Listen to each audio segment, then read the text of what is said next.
Yo creo que es un momento dulce y quiero que lo disfrutéis, la oportunidad de poder charlar tranquilamente con uno de los tíos más interesantes que yo he conocido en mi vida, si no el más.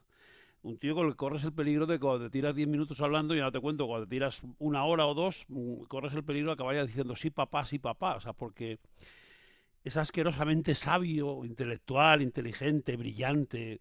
Lo que pasa es que al final lo superas. Tienes 5 minutos con él, los primeros cuando le conoces, que dices, joder, como decíamos el otro día con Fernando Díaz Villanueva, el puto listo. Pero luego te das cuenta de que no presume de nada, que es un tío absolutamente normal.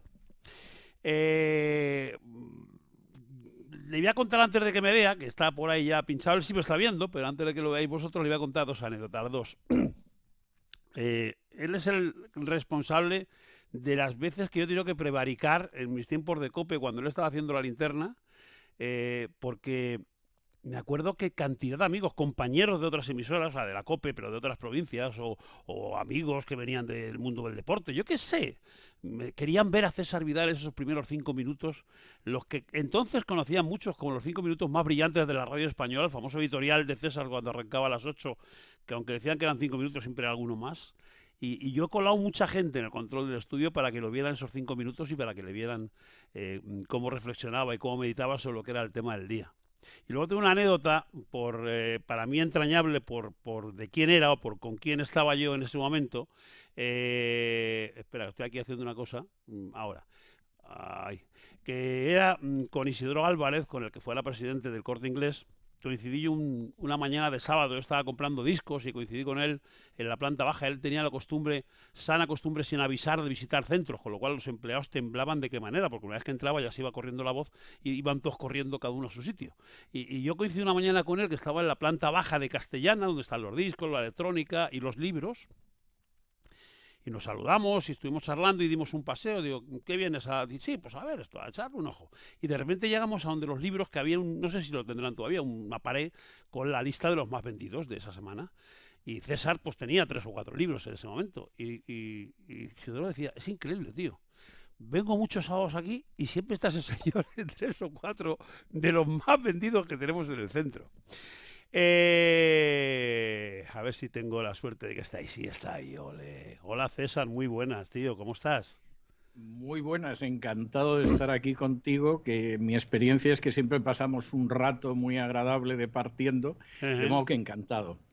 Cuéntame, ¿dónde estás ahora? ¿En Texas? ¿En Florida? ¿Dónde No, no, estás? no, vivo en el sur de la Florida, aunque la verdad es que me muevo bastante y uno de los sitios que más visito, te diría que casi todos los meses, es precisamente Texas. Te lo digo, Voy hombre, mucho. sé que tienes relaciones personales ahí muy entrañables, como es tu hija.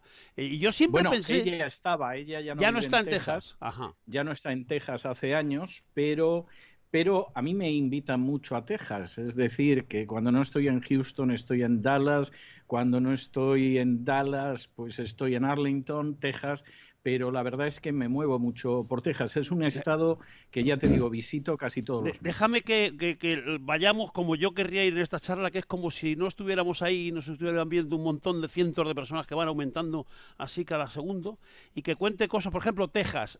Yo Texas para mí, en mi experiencia personal, es como Extremadura. Es el gran engaño. Sí, no, no, no, no, perdona que te lo explique. A mí durante Sí, años me tuvieron engañado en España diciendo que Extremadura era una cosa como miserable, era un secarral, era una cosa espantosa, hasta que ya adulto, con 20, 18, 20, hice un viaje por Extremadura, cogí la Vera, cogí el Jerte, cogí todo Extremadura, y de hecho yo me hago rutas en moto por Extremadura y alucino. Y con Texas me pasó lo mismo. Cuando yo crucé a Estados Unidos, una de las veces que lo hice en moto desde San Francisco a Nueva York, cuando llegamos a Texas, yo el primero, porque yo no había recorrido Texas, sí, volando encima, cruzando, pero no recorrido, ¿no? Y yo decía, ya verás, cuando nos juntamos, que éramos 6 amigos en Nueva York y hablábamos del mejor estado, la mejor provincia, o sea, la mejor ciudad o el mejor pueblo, todo era Texas. Tanto es así que tengo una duda personal con mi familia, la que tú conoces, para recorrer Texas 15 días, solo 15 días. Te voy a decir, el pueblo más bonito que yo he visto en mi vida, no sé si lo conocerás, si ya lo conoces me matas, porque tiene 36 habitantes, se llama Rusk, R-U-S-K, No, no lo conozco. Bueno, pues está en Texas y tiene como gran mérito, aparte de que es que no se bebe, es un condado sin alcohol, que fue la primera estación de tren que hubo, y está ahí, allí se conserva, y no sé qué, un pueblo chiquitito, muy chiquitito, pero si vas o si pasas cerca te invito a que lo conozcas, pues es una pasada, para mí lo más bonito que he visto. Texas es un estado sensacional. Tú fíjate que en la época de Obama, más del 40% del empleo que se creaba en los 50 estados de este país se creaba en Texas. Ajá. O sea, eso es como si dijeras pues que de pronto más del 40% del empleo que se crea en España se crea en Alicante, ¿no? Te quedarías absolutamente pasmado. Tiene un nivel de vida muy alto, no deja de crecer. Hay muchísima gente que se está trasladando, huyendo de otros estados como California o Nueva York a Texas, y verdaderamente es un estado que funciona sensacional. Yo creo que en Estados Unidos, como pasa en otros sitios del mundo, hay lugares que funcionan de cráneo de mal y hay otros lugares que francamente vuelves 6 meses, un año después y dices, pero esto me lo han cambiado, de lo que ha crecido, de lo que ha aumentado, y Texas es ese caso. Yo conozco el estado de Texas desde hace más de una década y es un sin parar.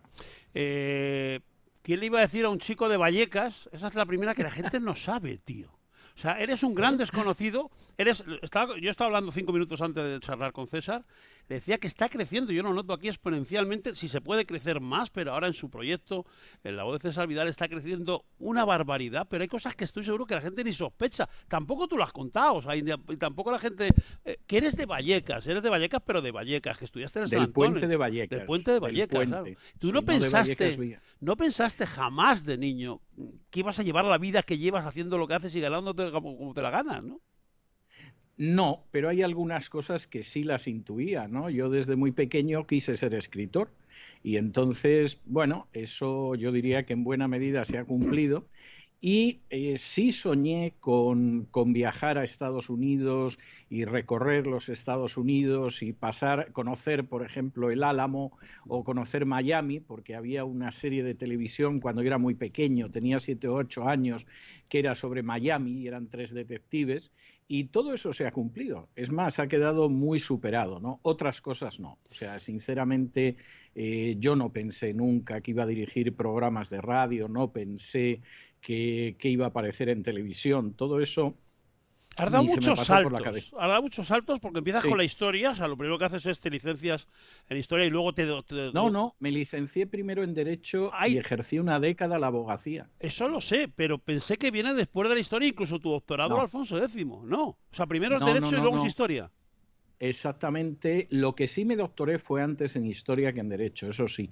Ya el doctorado en Derecho fue por decir, pues hombre, no vamos a dejar la carrera en licenciatura y me voy a doctorar también, ¿no? Pero yo empecé con el Derecho. Yo siempre quise hacer Historia y escribir, y me acuerdo que cuando estaba al final del bachillerato le dije a mi padre, papá, yo quiero hacer Historia, y me dijo, te vas a morir de hambre. Sí, ¿verdad? Y con ese tono que no admite discusión, dije, pues nada, me matriculo en Derecho, ejercí la abogacía una década y al final... ¿Qué tipo de abogacía hacías? ¿Civil, penal? Llevaba mucho derecho de familia y llevaba mucho cuestiones fiscales. Ajá. Cuando los impuestos eran más bajos y la agencia tributaria no tenía una legión de esbirros que cobran bonus, etcétera, etcétera, era la cosa más razonable. Pero claro, estamos hablando de los años 80, que son 30 y tantos años atrás, ¿no? Eso es para hacer otro programa tú y yo. Tú sabes de los problemas que yo tuve y de los problemas que tienes tú. Yo he estado 11 años, tío. 11 años de mi vida que... Yo el otro día hablaba con mi mujer, yo estaba en el Corte Inglés comprando aceitunas cuando me llaman por teléfono diciendo hemos ganado, pero hemos ganado más por goleada. No me quedaron fuerzas ni de alegrarme, nada más que de llorar diciendo, pero merece la pena los 11 años que yo he pasado para esto, ¿me va a pagar alguien a mí? No sé de qué manera, los 11 años, con todas mis cuentas bloqueadas, con todo mi patrimonio, incluso un piso, el que mi hijo había invertido, todo bloqueado, tío, 11 años. Bueno, y en tu caso han sido 11, yo llevo 9 y estoy convencido de que me quedan 4 o 5 por delante, y hay gente que lleva 15, le han destrozado la vida y todavía sigue empantanado, porque hay gente a la que la tienen empantanada de por vida. El otro día tuve ocasión de ver a Aristrain, que le ha dado un golpazo tremendo a la agencia tributaria, y que la sentencia venía a decir que la agencia tributaria se inventa las cosas para desvalijar al contribuyente. O sea, lo que decían no tenía ni pies, ni cabeza, ni indicios, ni pruebas, ni nada. Y vi las fotos de Aristrain, un hombre en silla de ruedas, y no es tan mayor ni nada, y dices, a este hombre le han destrozado la salud. A lo mejor resulta que tiene otra enfermedad y no tiene nada que ver, pero la sensación que a mí me da, porque yo he conocido gente que ha muerto en este tira y afloja con Hacienda, porque al final el corazón no les aguantó, por ejemplo. Bueno, pues la sensación que me da es que sí, que Aristrain les ha ganado, que no va a ir 40 años a prisión, que no le van a cobrar un céntimo de los más de 100 millones de euros que le exigían. Empezaron pidiéndole casi 1.200 millones de euros, que se dice pronto, pero a este hombre le han destrozado la salud. Y ahora, ¿quién le devuelve la salud a Aristrain?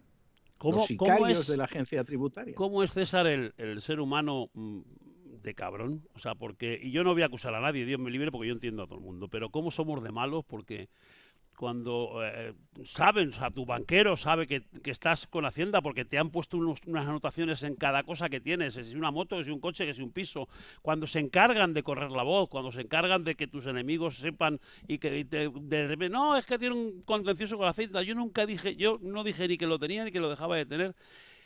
Y cuando empiezas a pedir ayuda, porque son 11 años de bloqueo, tío, en el que no tienes ni una tarjeta de crédito, en el que estás sobreviviendo 11 años, en el que le han quitado todo a tu mujer con la que yo tengo separación de bienes desde antes de casarnos, y le quitaron todo, pero ¿qué pinta esta señora en esta boda? Porque les da igual, es que les importa un pimiento. Pero pides ayuda al banco y te miran de lado, y pides ayuda a abogados y te miran de lado, y dices, es que no te puedo pagar, pero aunque quisieras, que no tengo, porque lo que tengo se lo ha quedado Hacienda, Dios quiera que me lo devuelvan algún día, 11 años después. ¿Por qué el ser humano es tan cabrón ni tan malo, joder? Bueno, ¿por qué no confían? ¿Por qué nadie me ha pedido perdón de la Hacienda? Y de pronto reciben presiones de la agencia tributaria y te dejan colgado en medio de un pleito. ¿Esto pasa en todo el mundo o no? ¿Esto es así en todo el mundo o no? No, vamos a ver, te voy a poner un ejemplo y lo vas a entender tú y la gente que nos esté viendo inmediatamente. En Estados Unidos es un delito federal entregarle un bonus a un inspector de Hacienda. Es decir, ahora, por ejemplo, el gobernador de la Florida o el secretario del Tesoro, lo que sea, decide que le va a entregar un bonus o un plus de productividad, como dicen en España, a un inspector de Hacienda, y él y el inspector de Hacienda van a prisión por un delito federal. ¿Por qué? Hombre, porque estiman que eso es una invitación a la prevaricación. Si por las cantidades que yo le cargo a mi pobre víctima me va a dar usted un bonus, vamos, es que los despellejo. Es lo que pasa en España. Claro, esto sería como decirle al juez, mire usted, cuantos más años le eche a usted a un condenado, más va a cobrar. Bueno, pues sería pavoroso porque las condenas se duplicarían o se triplicarían en años de prisión. Y esto en España fue algo que creó Montoro, que por supuesto ha mantenido Montero, pero que, insisto, esto hiere de nulidad todas las acciones de la agencia tributaria, por ejemplo, en Estados Unidos, porque están basadas en un delito. O, por ejemplo, el hecho de que el acta que levanta el inspector de Hacienda se supone que es verdad. Claro, esto es como decir, y a mí si me acusa un fiscal también en un juzgado, se supone que lo del fiscal es verdad, mi abogado no puede decir nada y yo empiezo a cumplir condena hasta que a la vuelta de 10 años demuestre yo que soy inocente. ¿Cuánto queda? Claro, ¿cómo de lejos estamos de la independencia? A mí me preocupa mucho y más ahora que he pasado por esto, de la independencia judicial. ¿Llegará algún día en España la independencia judicial? Porque todo es una gran mentira, porque todos los hemos visto en campañas electorales desde que somos niños decir dos cosas. Una, van a cambiar la ley electoral y van a proclamar la independencia judicial. Y una vez que llegan al poder, dice, ¡ay, con lo gusto que se está aquí! Como decía aquel diputado que le grabaron en el Senado, el senador aquel que decía, tenemos la sala 2 controlada y la 4 a punto y no sé qué, del Supremo. Y dice, sí, pero ¿de qué estamos hablando, tío? O sea, bueno, ¿va a llegar algún día que los mismos políticos, votando todos al unísono en el Congreso, digan, los jueces que se la busquen la vida a ellos, no queremos saber nada de ellos como en el resto del mundo? No, yo no lo creo. Es más, el gran pacto por la justicia que en su día hicieron el Partido Popular y el Partido Socialista y que han repetido hace 4 días es simplemente que no hay independencia judicial. Vamos a ver, hay algunos jueces independientes, es decir, a ti a lo mejor ahora mismo te deben 3 meses de una casa que tienes alquilada y seguramente el juez te va a dar la razón y va a instar 3 años a más pagar tarde, 3 años más tarde. Eso sí, 3 años más tarde, pero te la van a dar, etcétera. O sea, hay cierta independencia en niveles muy bajos. Pero cuando tú llegas a ciertas alturas, no solo es que no hay independencia, hay un servilismo total. O sea, por ejemplo, te voy a dar algunos ejemplos que me vienen a la cabeza. Por ejemplo, Pujol era un delincuente fiscal y un día amanece la agencia tributaria diciendo que los delitos fiscales de Pujol ya han prescrito y que no se le puede perseguir. Bueno, aquí como mínimo, el juez tendría que haber iniciado acciones contra los funcionarios que estuvieron cubriendo a un personaje corrupto y delincuente fiscal como Pujol durante años hasta que prescribió la acción, que por lo menos son 4 años. ¿Tú has visto que se haya iniciado algo? Nada, no, y con Puyol es que no se ha iniciado nada, de nada, ni eso, ni De nada. nada. De nada. De nada. O sea, al final Con un debe ser verdad fiscal que los tiene a todos cogidos por algún lado, a todos, muy desde la Casa posiblemente. Real, hasta, yo que sé, todos los grandes políticos históricamente de este país, porque no tiene explicaciones, que ni le han regañado. No, nada en absoluto. Incluso después de que el fiscal hace unos años salió diciendo que la familia Pujol era una organización criminal, lo que usted quiera, pero aquí no hay más. Cristóbal Montoro aparece ante el Tribunal Supremo en el juicio por el golpe de Cataluña y reconoce que él financió el golpe. ¿Tú has visto que le haya pasado algo? Andaba zascandileando por la República Dominicana hace cosa un par de semanas, supongo que de conseguidor, que es algo que Montoro lleva haciendo muchísimo tiempo, y por supuesto es una persona que no va a ingresar en prisión, y podríamos seguir multiplicando los casos, o sea que en ese sentido es claro. ¿Cuál es la diferencia? Pues la diferencia es que tú aquí te levantas por la mañana y te encuentras con que hay un juez de Texas o un juez de Minnesota o un juez de Carolina del Norte que ha bloqueado una orden ejecutiva del presidente Biden. ¿Sobre qué base? Pues mire usted que esa orden ejecutiva, señor presidente, vulnera gravemente el contenido de la Constitución. Usted no puede ordenar a los empleados federales que se vacunen, porque usted no tiene autoridad para hacer eso. De momento, su orden queda bloqueada y a ver qué decide el Tribunal Supremo. Eso en España es impensable. Imposible. ¿Cuándo empezamos a perder el Oremus en España? César, tú que con la perspectiva de los 8 o 10 mil kilómetros... Yo creo que el Oremus lo perdimos hace siglos, pero yo creo que tuvimos una oportunidad de oro en los años 70 y 80 de recuperarlo. Y además, vamos a ver, a mí no me importa reconocerlo, yo tuve la ingenuidad de creer que efectivamente íbamos a tener una España más libre, más justa, con una defensa de los ciudadanos frente al despotismo del poder. Yo todo eso me lo creí en los 70 y te diría que no perdí la fe hasta bien entrados los 80. Yo, ya entrados los 80, una de las conclusiones a las que llegué es que no iba a cobrar una pensión en España, que el sistema iba a quebrar en algún momento. ¿Estuviera quien estuviera? Estuviera quien estuviera, yo eso lo vi en los años 80, y en la siguiente década que tuve a mi hija, inicios de la década, yo inmediatamente pensé en cómo sacarla de España. Es decir, esta niña tiene que aprender inglés desde el principio para poder escapar de España, y Dios quiera que esto aguante lo suficiente para que pueda salir, pues ya para estudiar en la universidad, etcétera, etcétera. Y desde los 2 años estuvo en un colegio bilingüe español-inglés, porque yo tenía muy claro que esto no aguantaba.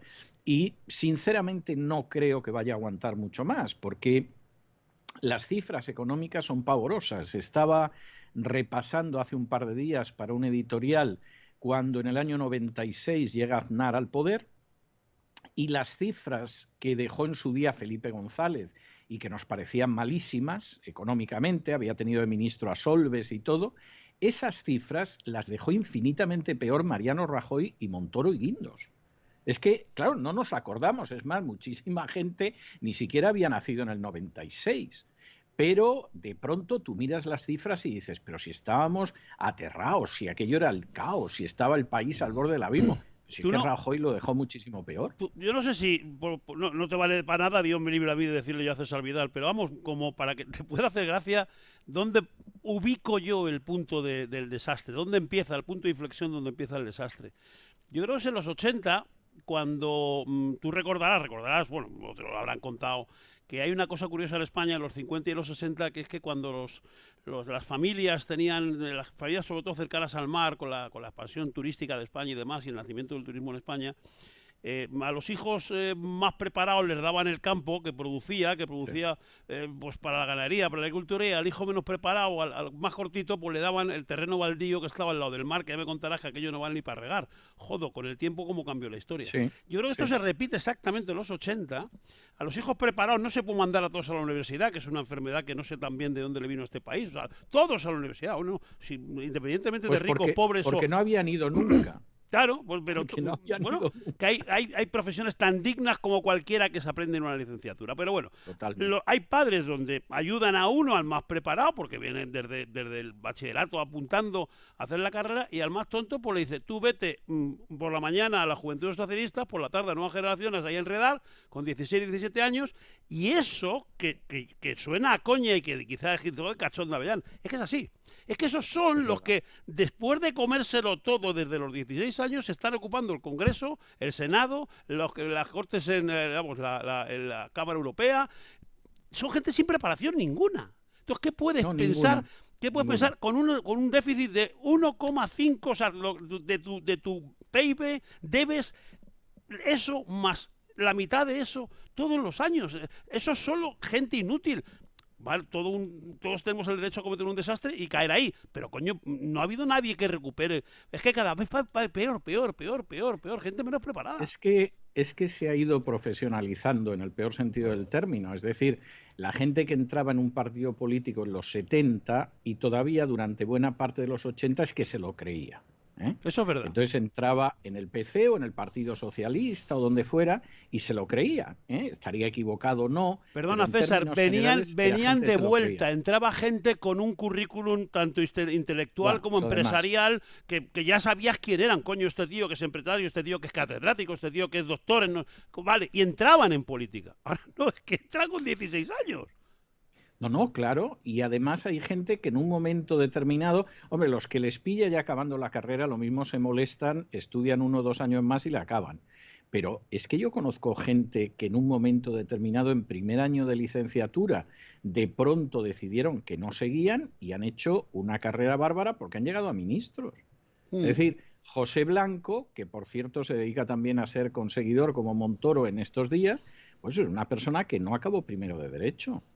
Elena Valenciano empezó primero de Derecho y tampoco lo acabó. Es que no acabaron ni el primer curso. ¿Eso es un pecado? Hombre, no es un pecado, pero para determinadas responsabilidades tienes que saber. A mí me colocas de director de un hospital y el desastre puede ser mayúsculo. ¿Es así? ¿Y cómo se explica? Hay uno de los temas de este país, de la modernidad de este país, de la época contemporánea de este país, que a mí me tiene loco y te vas a acordar. No hace mucho. Estaba Ana Pastor de presidenta en el Congreso, me acuerdo. Te hablo de la época de Rajoy, creo. Sí. En la que es un periódico, no sé si es el periódico que editaba Intereconomía, no recuerdo, un periódico, la coge Miona todos los días con el patrimonio de Pepe Bono. Todos los días, el patrimonio, los áticos, los pisos, las casas, las fincas, los terrenos, la hípica, el dinero, las inversiones, todos los días. Y aquello ya, coño, como que la gente, y se plantean en el Congreso una comisión de investigación, se pide una comisión de investigación desde no me acuerdo quién, y el propio PP y el PSOE la niegan. Claro, dices, ¿cómo es posible que no se pueda investigar? Pues como lo de las niñas ahora en los centros tutelados de menores, ¿no? ¿Cómo no se puede investigar un tío que no ha trabajado en su vida nada más que de erario público y tengo uno de los mayores patrimonios de este país? Bueno, y solamente conocemos el patrimonio en España y solo el que se ha descubierto.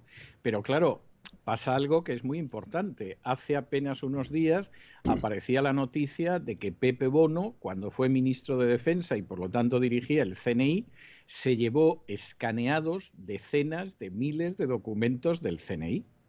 Bueno, pues sabiendo... Para su lectura CNI, de fin de semana, ¿no? Exactamente. Entonces, sabiendo que el CNI ha investigado hasta el sacristán de la parroquia de Villatempujo de Arriba, pues ya te puedes imaginar lo que tiene Pepe Bono en su casa o donde tenga los archivos. ¿Cómo? Pero claro, tú imagínate que el director de la CIA, que no tiene, hay documentos a los que no tiene ni siquiera acceso el director de la CIA y necesita un permiso especial. Pero tú imagínate que llega el director de la CIA y le dice a uno de los que está allí, usted vaya escaneándome documentos que me los voy a llevar a mi casa. Entonces, claro, es algo absolutamente impensable. O sea, eso no se le pasa a nadie por la cabeza, ¿no? Fíjate, por contarte una anécdota, cuando llega Clinton a la presidencia, le pregunta al director de la CIA dos cosas que dicen mucho de Bill Clinton, ¿no? Le dice, mire, yo quisiera saber quién realmente mató a Kennedy y si hay extraterrestres.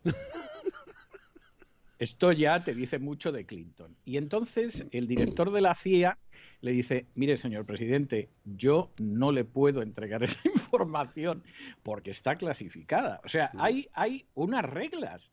En España es que no hay reglas y no las ha habido nunca, pero claro, ahora todavía el campo es más grande para correr. Pero claro, tú imagínate, Bono, para hacer eso tuvo que ser sentarse en el Ministerio de Defensa, descolgar el teléfono, llamar al jefe del CNI y decir que me vayan escaneando cosas. Ay, escúchame una cosa. Hay un momento, bueno, hay un largo momento de tu vida en que disfrutas, el que eres feliz, el que eres romántico, intelectual. Yo te recuerdo paseando por la radio con una cara de felicidad, pero de repente se llega la hecatombe que nos descojona la vida a todos, a ti, a mí, a Federico, que es la trágica muerte que yo todavía no he superado, Antonio Herrero.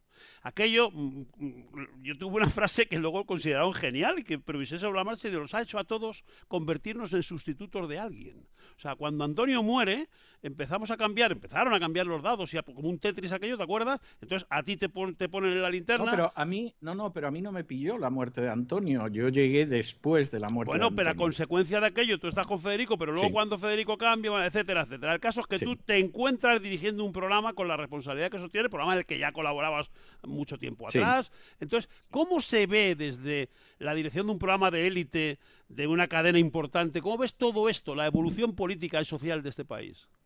Bueno, vamos a ver, lo que pasa es que vas viendo cada vez más cosas, ¿no? Eso que dice San Pablo en la primera carta a los Corintios, en el capítulo 13, de cuando yo era niño veía las cosas como niño y ahora que ya soy mayor las veo de otra manera, yo creo que eso es verdad. Entonces, yo recuerdo con mucho cariño la etapa de la linterna y creo que tuvo muchísimas más cosas buenas que malas, aunque también las hubiera malas y malísimas, pero la perspectiva que vas teniendo cada vez es mayor. Y en este caso, yo creo que a mí lo que finalmente hace que mi perspectiva aumente muchísimo es el hecho de exiliarme finalmente a los Estados Unidos. Esto es como cuando miras un cuadro. Si tú estás cerca, pues ves a la campesina recogiendo los huevos de la gallina, pero en cuanto que te vas echando atrás, ves a la campesina, uno que la está espiando detrás de un árbol y toda la granja entera, ¿no? Y yo ahora veo la granja, los huevos, el que espía y todo lo demás, ¿no? Y entonces lo ves de otra forma, es decir, te das cuenta de que hay buena parte de la discusión política que es muy aldeana, porque sin duda le interesa al de ese pueblo, esa comunidad autónoma, etcétera, pero realmente eso nos hace perder más tiempo y recurso y talento del que debería. Y luego, por otro lado, hay cosas que son de una enorme importancia y nunca se abordan, y así vamos a la deriva. Yo he tenido ocasión de hablar con diplomáticos españoles que por supuesto estaban fuera de España y habían tenido embajadas y consulados y puestos importantes, y el comentario, yo te diría casi generalizado, era, mira, es que en el mundo somos cero, es que no pintamos nada. Hombre, no podemos aspirar a ser una gran potencia, pero sí podríamos ocupar el lugar de una potencia media, podríamos sacarle partido a lo que tenemos y dónde estamos, pero es que somos cero. ¿Y por qué somos cero? Pues porque nuestros políticos han decidido que el único escenario que les interesa es la Unión Europea, sobre todo para que nos manden dinero y nos sigan comprando la deuda y no quebremos, y el resto del mundo les importa un pimiento y la situación de España les importa un pimiento y las fronteras de España les importa un pimiento y así sucesivamente. Entonces, eso lo ves mucho desde fuera, porque de pronto dices, Dios mío, si es que podríamos tener por lo menos un puesto digno y decoroso, insisto, no de superpotencia, pero un puesto digno y decoroso. Y en estos momentos, por citarte una cosa de hace 4 días, en la Unión Europea deciden, bueno, aquí vamos a protegernos de todos los líos, vamos Francia, vamos Alemania y vamos a asociar a Italia. Y se acabó. Es Sí, decir, sí. España ya está por ahí abajo con Bulgaria, con Con las grandes Rumanía, con potencias. Eslovenia, Con ¿no? las grandes O sea, potencias está.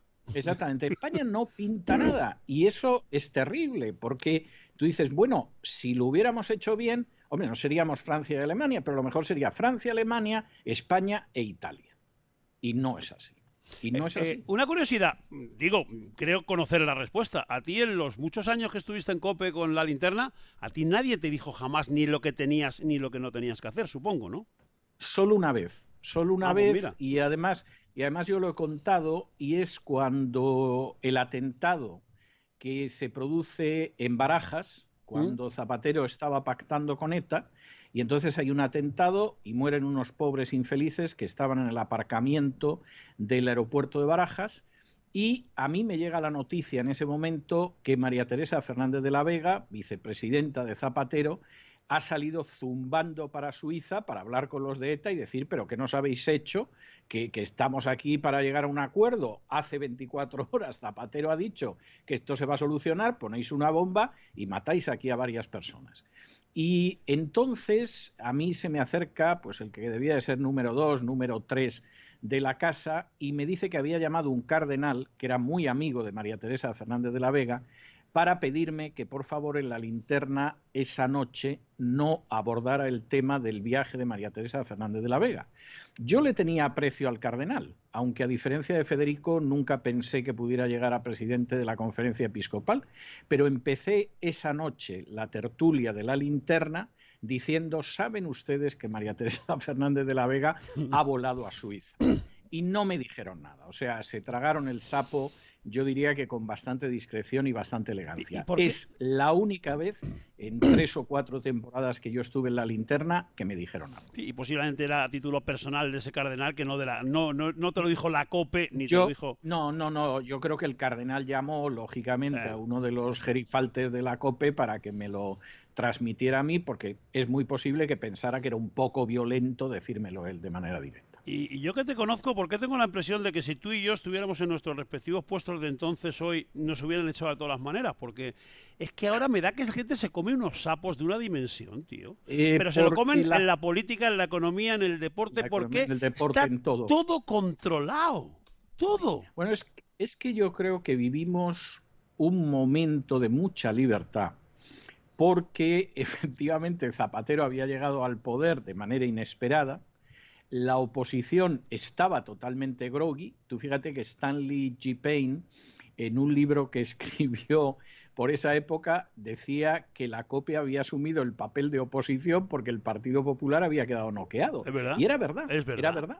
Entonces, claro, eso nos dio una libertad en unos momentos que no eran fáciles, que eso es irrepetible. Es decir, al final eso que decía Ortega de que yo soy yo y mi circunstancia es verdad. Y nosotros vivimos una circunstancia en que nos dieron mucha libertad, primero por la derecha no, en esos momentos no tenía fuerza para presionarnos.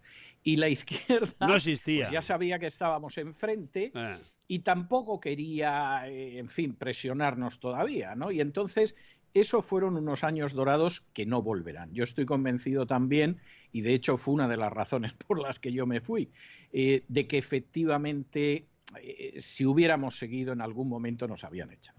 ¿Cómo le podemos No, explicar a a Federico lo nuestros echaron.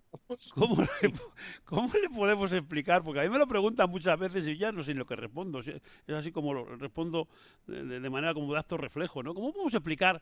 Por ejemplo, tú y yo, no es por echarnos flores. Yo creo que llenábamos un par de habitaciones de premios de los serios, de los menos serios. O Sí, sea, yo los tengo sí, todos. O sea, yo lo sé, que son 6 antenas de oro, 4 micrófonos de oro, sí. un premio Onda. Yo tengo todo. Entonces, ¿cómo es posible que a ti y a mí, a día de hoy, no nos llamen ni para dar las uvas en Nochevieja? O sea, ¿cómo es posible que no nos quieran ni ver? Pues yo creo que hay dos razones, ¿no? Una, que somos espíritus independientes. Y aparte de la inclinación que tengamos, la independencia en estos momentos no se considera un plus, sino que se considera una enfermedad contagiosa. De manera que evidentemente hay una persona que tiene una visión independiente, aparte de la independencia por donde le vaya, no la quiero tener cerca. Esa es la primera cuestión. Y la segunda cuestión, que desgraciadamente las empresas al final reciben ingresos derivados de la política que superan otro tipo de ingresos. Es decir, más del 50%, César, en claro, radios y televisiones. Más del 50% claro, de sus ingresos claro, son de dinero público, léase exactamente. autonómico, municipal, nacional, estatal. Entonces, claro, si en un momento, y esto pasa también en el mundo de la literatura, entonces, claro, el negocio en estos momentos para una editorial no es el escritor que vende mucho. El negocio para esta editorial es que de pronto a mí me llega el presidente de una comunidad autónoma o me llega un ministro y me dice, mire usted, dígame lo que quiere que le compre, que yo esa colección de enciclopedias la van a tener todos los edificios públicos, no solo las bibliotecas de Castilla-La Mancha o de Extremadura o de Cataluña. Y eso compensa con mucho lo que te pueda ganar incluso el escritor más vendido. Y en el campo de la radio igual, porque al final la historia es, vamos a ver, este sujeto que les producía a ustedes en publicidad tanto, vamos a ver si con lo que les vamos a meter de publicidad institucional, la comunidad autónoma, la diputación, el ayuntamiento, el Ministerio de Hacienda, etcétera, es mucho más de lo que él ingresaba. Mire, no le dé trabajo en la vida. Ahora, yo Y sucede. no soy muy de presumir, pero, tío, me siento muy feliz. Es que Yo también. en nuestros años allí no podemos decir que se sacara del cepillo ni un duro para pagarnos. No se No. puede decir que tuvieran que pedir un crédito para pagarnos y hasta el último día, tú te fuiste un año antes, hasta el último día dio beneficios esta compañía con nosotros, que venía de una ruina, acuérdate, de la época pues, que aterriza No, García, yo recuerdo con la Herrero, ruina. con Federico, Bueno, que ruina de cerrar y fueron beneficios año tras año, hasta el último incluido, ¿eh? bueno, y no solamente eso, es que además gracias a eso mantenían otras cosas. Por ejemplo, tenían una televisión que era un agujero por donde se iba el dinero y esa televisión la podían mantener abierta sobre la base de los beneficios que daba COPE. Es decir, nosotros podemos decir cualquier cosa de COPE y todo lo demás, pero desde luego hay una cosa indiscutible. Ganaron muchísimo dinero con nosotros. Yo personalmente estoy convencido, viendo lo que ganaron y otras cosas, que me pagaron muy mal. Es decir, a mí me parecía que ganaba mucho y tal, pero luego me fui enterando de las fichas de otra gente y tal, y me doy cuenta de que me tomaron el pelo miserablemente.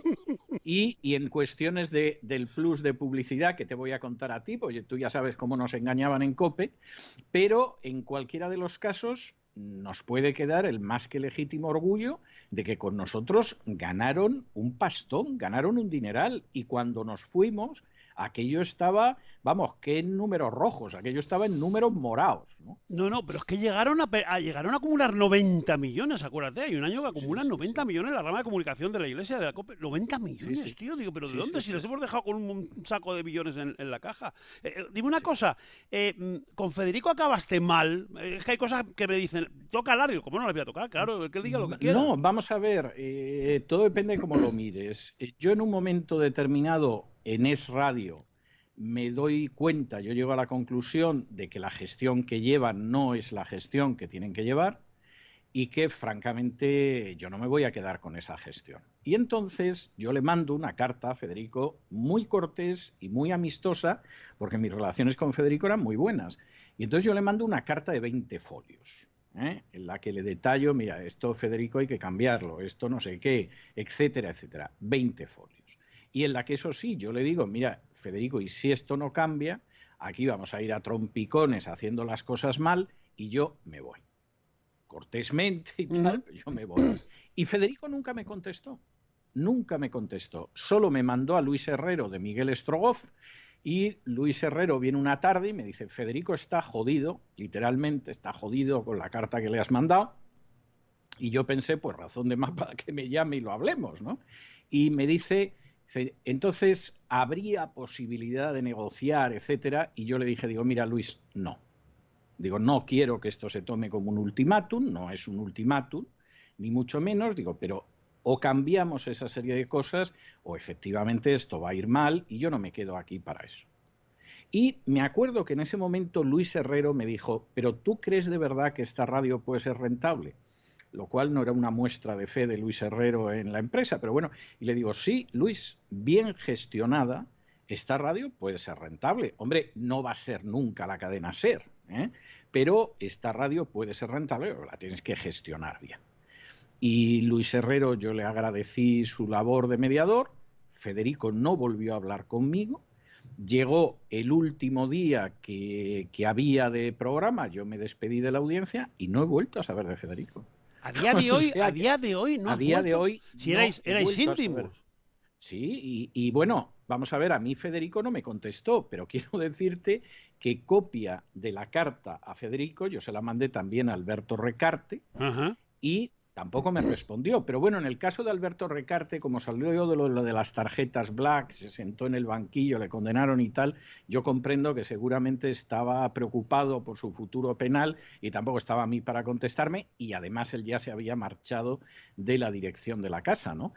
Pero esto es lo que hay, o sea que, claro, dice, ¿acabasteis mal? Pues hombre, acabamos, es obvio, pero no sé si se puede decir que acabamos mal, pues yo le mandé una carta muy detallada y a casi 9 años de distancia, pues no he recibido respuesta, y no hace falta que te diga que yo cuando vi que no me respondía inmediatamente dije, no me va a contestar jamás. Yo sospecho que en parte porque es que no podía negarme lo que yo le decía en la carta.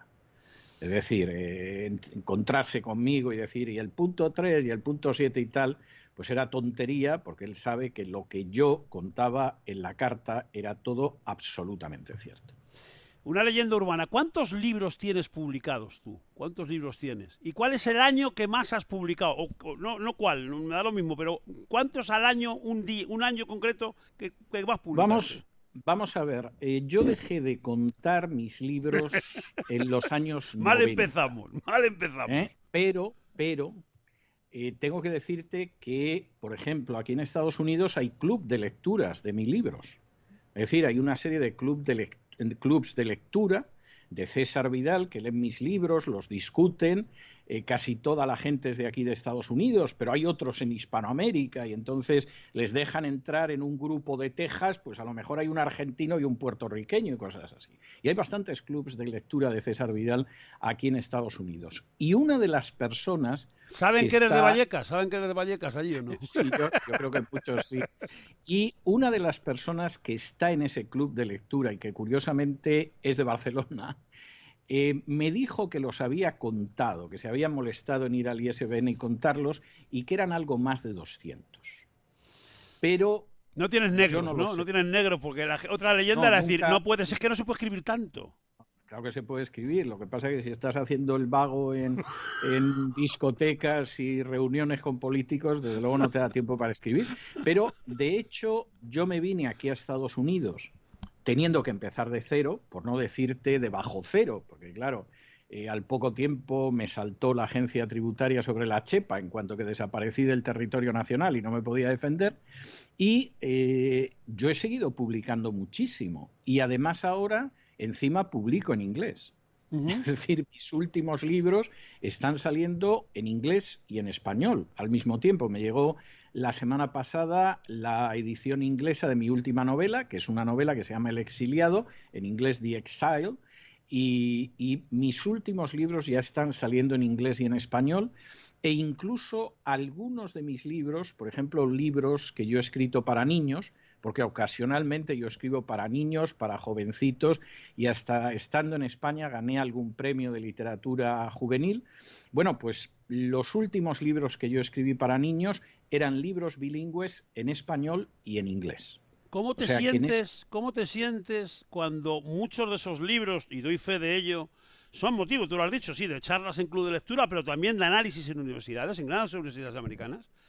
Pero son los mismos libros que quieren quemar en TV3 o que queman físicamente en TV3 o que Cristina Almeida dice que hay que quemarlos todos, o que mucha gente de referencia, que no es importante, pero sí de referencia, habla pester de ti y de tus libros. O sea, ¿cómo te pone eso? Y luego, sin embargo, copia páginas enteras y, por supuesto, no dice que las ha copiado de mis libros, ¿no? Me acuerdo una de las últimas comidas que yo tuve en España, que la tuve con un académico de la historia. Y entonces, pues en una de estas comidas distendidas que hablas de tema de historia y tal, y en un momento determinado me dice, oye, por cierto, que este catedrático te copia páginas enteras. Ya no me digas, por favor. Dice, sí, y encima no te cita. Y efectivamente saca un libro y el tipo es que no se había molestado ni en cambiar el orden de las frases, o sea, había copiado páginas enteras de alguno de mis libros. Mira, a mí esto la verdad es que me importa poco. Es decir, yo creo que la verdad está para que se extienda. Hombre, es ideal si reconocen tu trabajo, pero si al final te plagian, bueno, ese es un problema y al final eso siempre se acaba descubriendo, ¿eh? O sea, si en un momento determinado en un programa de televisión plagian uno de tus últimos programas de televisión o cosas así, pues la Pero, gente lo sabe, pero yo no ¿eh? sé si es bueno o malo. Lo que sí te digo es que es único. Casos del tema de la literatura, como Ana Rosa Quintana, por ejemplo, que acuérdate el escándalo del Me libro, acuerdo del o escándalo casos aquel, como sí. estos, o casos como los plagios y las adulteraciones o falsificaciones completas de tesis doctorales. Esto Sí. ya pasa en países nórdicos, se han cargado a políticos de primera fila con esto. O sea, aquí no Bueno, pasa vamos a nada. ver. Yo me No, tendría en que ir, yo España me no iría de pasa España, nada. pero escondido, no sé, a Oklahoma me iría. No, yo recuerdo el caso de Ana Rosa Quintana, que le habían escrito la novela. O sea, yo me imagino que llegaría a Planeta No, y la le había dirían, escrito mira, un cuñado suyo que a su vez la había copiado. exacto. O sea, es que es Bueno, cojonudo. además, entonces, claro, yo me imagino que le llegaría a Planeta y le diría, mira, Ana Rosa, escribe lo que quieras que lo vamos a vender como churros. Y Ana Rosa, pues como seguramente Dios no la ha llamado por el camino de la literatura, hace otras cosas, pero no escribe, pues encargó a un cuñado, escríbeme la novela. Y el cuñado, que se ve que debió de pensar que a lo mejor pues no le pagaba bastante o no tenía ganas de trabajar o lo que fuera, o lo mismo hasta pensó en hacerle una faena, copió de otro sitio. En un momento determinado, eso se descubre. Y yo recuerdo que en aquel entonces yo iba a una tertulia de televisión, iba 1 o 2 días a la semana, y era la tertulia que más se seguía a esa hora en televisión. Y la persona que la dirigía, la moderaba, dice, mira, Ana Rosa, has cometido un error, no tiene ninguna importancia, sigue adelante. Bueno, pues evidentemente si al final salimos con una de estas, y claro, del plagio de Ana Rosa, pues no se acuerda nadie porque de eso puede hacer 20 años. O sea, lo recordamos tú y yo porque tenemos más años de vuelo, ¿no? Pero de eso no se acuerda nadie. Yo Pero estoy y convencido de que la las mayoría de tesis la gente no lo sabe. doctorales que se han enterrado en falso, que incluso se han tragado los sapos más de un juez y más de dos, y más de una jueza se los ha tragado, pero es que se han tapado unos a otros. Al final yo me imagino reunión clandestina a 3 de la mañana, algún putiferio, y venga, va, nos damos la mano, aquí no pasa nada, desde mañana no se habla, vale, vale, no se habla. Ya no se ha hablado más, porque todos habían Bueno, títulos bueno, porque universitarios, al licenciaturas final, universitarias, doctorados, másters. claro, porque al final, vamos a ver, no está muy claro si yo voy a salir para el Congreso en las próximas elecciones. Entonces yo necesito un puesto de titular en la universidad. Para poder ser titular, que de 5 del jurado, por lo menos tengo 2, lo cual quiere decir que me dan la plaza a mí, aunque sea un analfabeto funcional, necesito presentar una tesis. Y efectivamente una tesis lleva mucho trabajo y yo estoy en cosas del partido a ver si hay suerte y de todas formas me meten en las listas del Congreso y entonces pues bueno, o la tesis me la hacen o cojo un trocito de aquí y cuarto y mitad de acá y tal y queda una tesis. Con un poco de suerte no se entera nadie, porque ¿quién va a leer la tesis de ese señor o de esa señora? Pero con un poco de mala suerte llega ministro o lo que sea, y hay gente maliciosa que dice, bueno, a ver la tesis, y cuando empieza a ver la tesis, bueno, o sea, a mí esto me suena de esto, de lo otro y tal. Se descubre. Teóricamente a esa persona le tendrías que quitar el grado de doctor, tendrías Claro, que ir a por los del tribunal. No, se soluciona porque esa universidad tú te ocupas de que reciba una subvención sí, mayor. sí, Al juez lo van a ascender. sí, sí. El fiscal, con un poco de suerte, pasa a la audiencia. Y a otra cosa mariposa, porque al final incluso te podría decir, y además, mire, si yo ya no necesito ser profesor titular porque me han hecho ministro de Educación. Y ya está, y todos están contentos. Pero claro, si ese es el nivel del país, pues ya te puedes imaginar cómo van las cosas en el país, pues cómo van.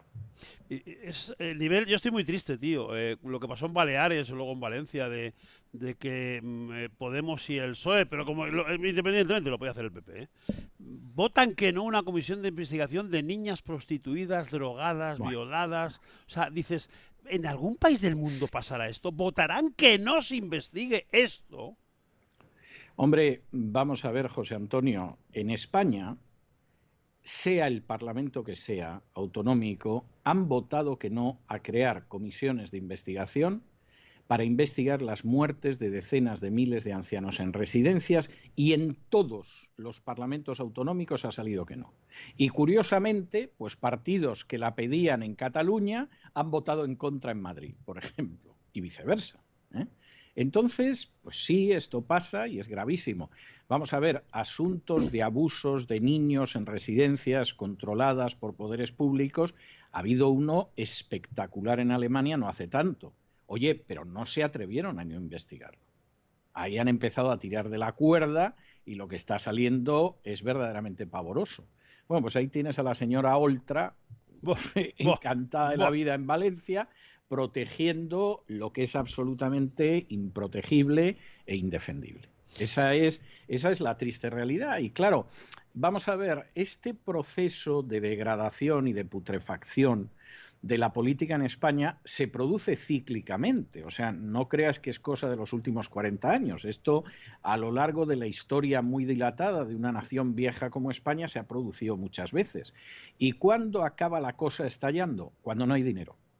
Es decir, tú lees a los clásicos del siglo de oro, lees a los clásicos de la Edad Media, lees a los clásicos del siglo XIX, te van avisando generación tras generación de que aquí no se arregla nada, que las heridas se cierran en falso, que esto va cada vez peor, etcétera. Y al final, ¿qué pasa? Que en un momento determinado no hay dinero, hay una bancarrota, y entonces el país tiene que intentar limpiar algo lo que hay y salir adelante, porque efectivamente ya no puede mantenerse el sistema que hay. Y a veces se ha hecho mejor históricamente y otras veces se ha hecho muy mal y muy dramáticamente. ¿Qué va a pasar con España? Hombre, España es un país quebrado hace mucho tiempo. España es un país quebrado desde el final de Zapatero, quebró todavía mucho más con Rajoy y ahora todavía está quebrando más. Sí. Y entonces nosotros aguantamos porque, siendo un país quebrado, la deuda nos la compra el Banco Central Europeo. Y entonces vamos engañando. Ayer el Banco de la Reserva Federal Americana ha dicho que en marzo esto se ha acabado. Que la bonanza se ha acabado, ayer lo dijeron. Ha dicho que en marzo se acaba, nos dan una cantidad y apáñense porque esto se acaba. Bueno, el día siguiente a que dejen de comprarnos la deuda, España entra en suspensión de pagos. Y lo que va a venir después va a ser lo de Grecia.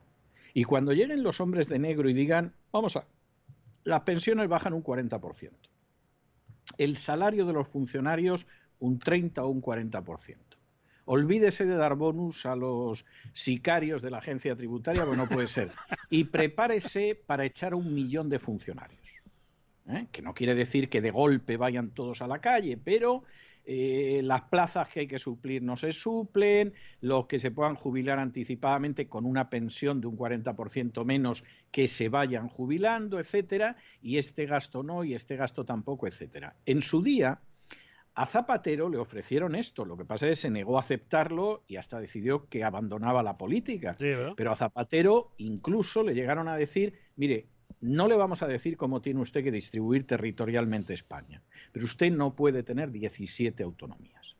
Y le dibujaron un mapa autonómico que España se quedaba con 6 o 7 autonomías. Zapatero dijo ni hablar, vamos. No, porque ¿dónde coloco a la gente? Como decía Mariano Rajoy, mire usted, esto no se toca.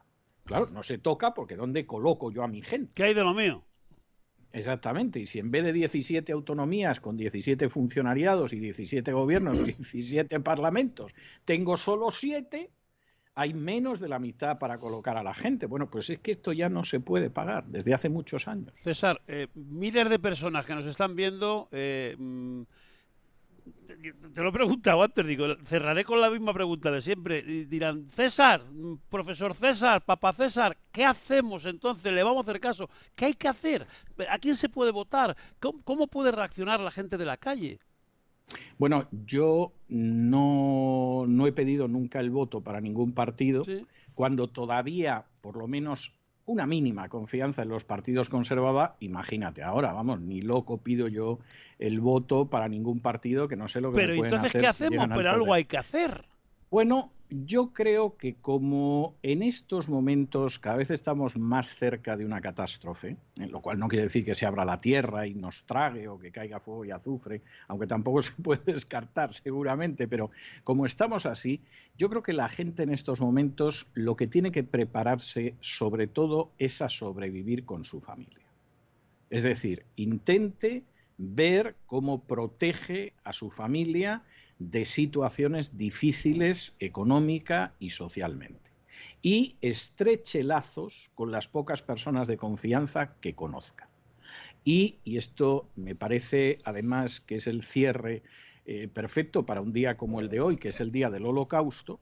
Actúe usted con integridad, con honradez y con decencia y no se escude en obedezco órdenes. Porque hubo un señor que se llamaba Eichmann que en el juicio en Jerusalén dijo yo he obedecido órdenes y acabó colgando de una soga.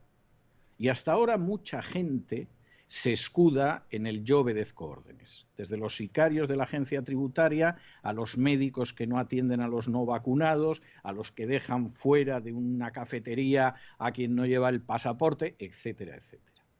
Pero cuando esto empiece a tambalearse de cierta manera, ese yo obedecí órdenes no va a servir de nada.